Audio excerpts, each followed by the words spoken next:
রাতে লাল সাগরের নিস্তব্ধতা ভেঙে ছুটে যায় কয়েকটি ক্রুজ মিসাইল, আর তার সঙ্গে উড়ে চলে আত্মঘাতী ড্রোন। লক্ষ্য একটাই, বিশ্বের অন্যতম শক্তিশালী যুদ্ধজাহাজ মার্কিন নৌবাহিনীর ইউএসএস হ্যারি এস ট্রুম্যান।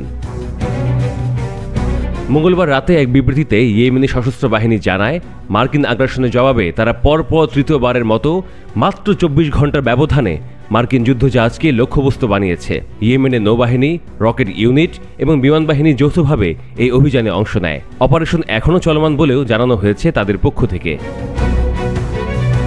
এই ঘটনাকে শুধু একটি সামরিক প্রতিক্রিয়া হিসেবে দেখা যাচ্ছে না, বরং এটি হয়ে উঠছে এটির ঘোষিত প্রতিরোধ যুদ্ধের অংশ, যেখানে ইয়েমেন সরাসরি যুক্তরাষ্ট্র ও ইসরায়েলের বিরুদ্ধে ময়দানে নামছে।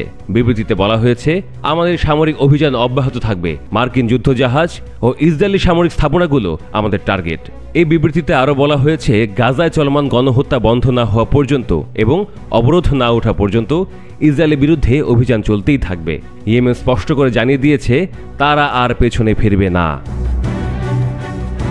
এই ঘটনার আগে সোমবার রাতে ইয়েমেনের প্রতিরক্ষা বাহিনী যুক্তরাষ্ট্রের একটি MQ-9 ড্রোন গুলি করে নামিয়েছে মারিব প্রদেশে। এটি নিয়ে অক্টোবর 2023 থেকে এখন পর্যন্ত 16টি ড্রোন তারা ভূপাতিত করল।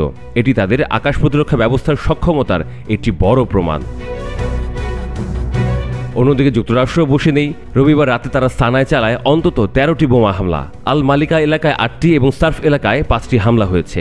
এসব হামলায় একজন বেসামরিক নাগরিক নিহত এবং 12 জন আহত হয়েছেন। বেশিরভাগ হামলায় লক্ষ্যবস্তু করা হয়েছে বেসামরিক ভবনগুলোকে। বিশ্লেষকরা বলছেন, ইয়েমেনের এই ক্রমবর্ধমান হামলা কেবল সামরিক নয়, এটি একটি রাজনৈতিক বার্তা।